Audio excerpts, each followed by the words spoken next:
Traditionally, Easter services usually begin with the words, "Christ is risen." He is risen indeed. Well, a few years ago, I was amused by the news story of a parish church in Yorkshire. Understandably, they wanted to advertise the good news of Easter in their area. They'd gone to a great deal of effort and expense ordering 4 big banners stating, "Christ is risen." It was a great initiative, but sadly, it seems the printers didn't accurately proofread the order, because when the banners were finished, they were embarrassed to find that their Easter message promoted, "Chris is risen." Well, this prompted a very witty reply on their Facebook page, which suggested more tea, Vicar. Well, many of you will be familiar with the fact that Easter is a time when Christians all over the world celebrate the message of faith and hope as we recall what is acclaimed to be the greatest story ever told. In these turbulent times, where pandemic, climate change and a war in Europe, to name just a few, dominate the global agenda and which weigh heavily on our hearts, then for Christians at Easter, Jesus offers us hope to live and to love in a very sad and weary world. Susan Coolidge, the American author, wrote that in this Holy Week, we relive Earth's saddest day and gladdest day, and they were only 3 days apart. As a Christian chaplain, Easter is my favourite time of the year, and on this special day, we can experience love and thankfulness, as well as deep compassion and sadness for so many who are suffering. In this and recent weeks, we have witnessed the most tragic of circumstances, and our prayers are with the people of the Ukraine.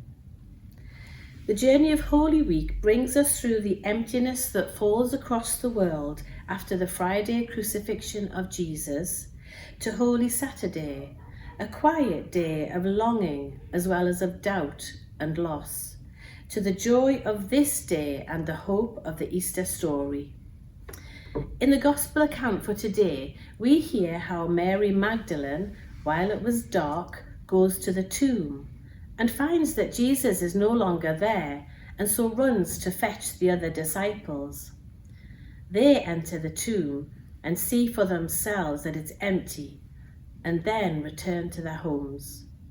But Mary stayed. She stood by the tomb weeping, and then she's greeted by the risen Jesus.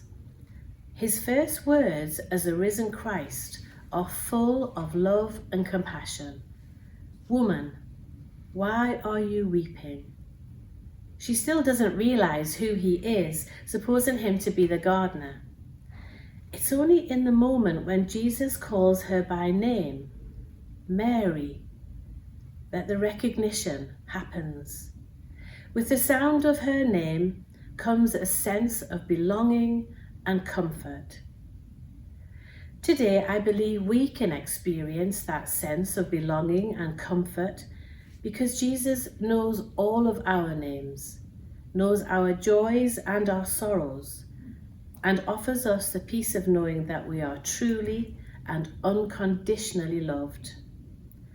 So encourage one another by sharing your stories, your dreams, your most longed for prayers, and hold on to the hope that Easter offers, the hope that never ends. So you see, Easter's not all about chocolate, but it is indeed about good things. It's not all about chicken or eggs, and indeed we know which one came first. Easter is about faith and hope and love. It's the good news that Jesus Christ is risen. He is risen indeed. Alleluia. Amen.